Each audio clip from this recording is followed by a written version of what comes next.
this is Jayashree and today I will be talking about agripreneurs of India. India is known to be an agrarian economy. However, exploring the recent trends, most people, even from the rural background, are giving up their agrarian background due to lack of proper earning capacity.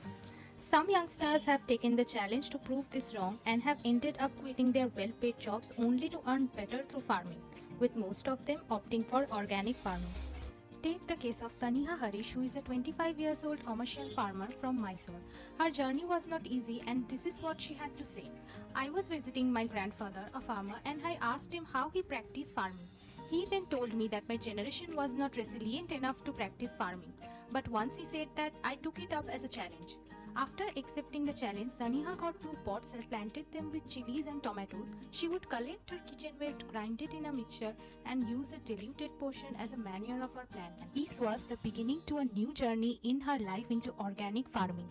For the past 5 years, this 25 years old has been growing more than 100 different crops on 11 acres of land. Her crop also includes mushroom, which can be grown in 45 days, earning profit of rupees 40,000. She uses different organic fertilizers that have also helped her increase productivity. Through her farming practice, Sania earns a yearly profit of around 10 lakhs. Additionally, she has a 1500 square feet terrace garden where she grows more than 60 vegetables, fruits, and herbs. Although Saniha started organic farming commercially about 5 years ago, she started terrace gardening actively only about 3.5 years ago. She was not allowed to practice the same in the rented apartment she lived, so she moved to a new apartment and practiced the same. Such cases are seldom these days, hence they deserve to be recognized. According to Saniha, this job gives me the peace of mind. It is important to grow food organically at the time when most of what we buy from the market is pumped with chemicals. Although organic practices take some effort and time, it makes me happy that I am not serving poisonous produce to others, nor I am consuming it myself. If we do not go back to the nature and organic methods, our children will never know pure food. It is now or never. Saniha is not the only one, but there are various others as well. This includes Venkat Iyer, who quit his engineering job and made up his mind about farming. Pratik quit his job as a manager at a bank and started organic farming.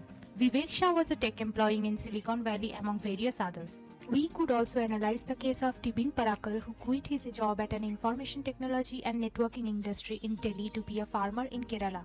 Tibin shares in details about the challenges he faced and the stereotypes he had to overcome. A little about his background. Tibin Parakal's father was a farmer, but he discouraged his son being one. So Tibin studied information technology and networking and worked as a networking professional in Delhi. From the cradle of nature, I was thrown into the concrete jungle that is Delhi. I felt suffocated. I didn't see human beings around me, only machines that work to earn lots of money. The mountains I climbed, the butterflies I counted, the streams I swam, the jungles I walked along, all called me back. The urge to go back to the nature was very strong, Tibin explained. Still in Delhi, he began planning an organic restaurant he would start in Thrissur, on the lines of what his friend was doing in Trivandrum. He hides his plan from his parents. He knew they would be horrified if their son quit a well-paying job in Delhi to start a hotel in Thrissur. He only discussed the viability of the idea with some of his friends. One of them, George K. Josh, had just joined Infosys in Bangalore. Tibin and 2 friends from Thrissur, George and Anish, pooled in 1 lakh rupees to start an organic restaurant called Pathayam in Thrissur. Although he tried to make it work, but later he had to give it up. And after attending a 5-day seminar on zero-budget natural farming by Subhash Palekar from Maharashtra, they discovered a bunch of good ideas. Fans of this rise are former Chief Minister of Kerala B.S. Achyutanandan, actor Mammootty, and Srinivasan. Tibin and George have inspired the film actors to start farming and help them out. The paddy cultivation expanded to embrace 2 acres of land taken on lease and made a profit of rupees 50,000 the second year. The success of the first 2 years promoted them to expand their holding to 25 acres of land. The yield was worth more than 15 lakh, but faulty marketing resulted in a loss of rupees 7 lakh. They did not hamper their spirits because it was marketing failure, not a farming one. Since then, they have been making a profit of rupees 2 lakh every season. Such success stories must be enough motivation for all those people who wish or plan to pursue farming.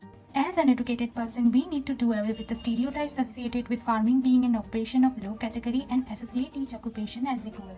For an economy to function well, we need doctors, nurses, engineers, farmers, teachers, and all other occupation. Whatever form of output they might be putting out, it benefits each one of us in so many different ways and also help to create a sustainable economy. Let our future generation not be the victim to sickness caused by poisonous. It is better late than never, and we can begin by changing our attitudes by considering each occupation as equal and recognizing the importance of the same.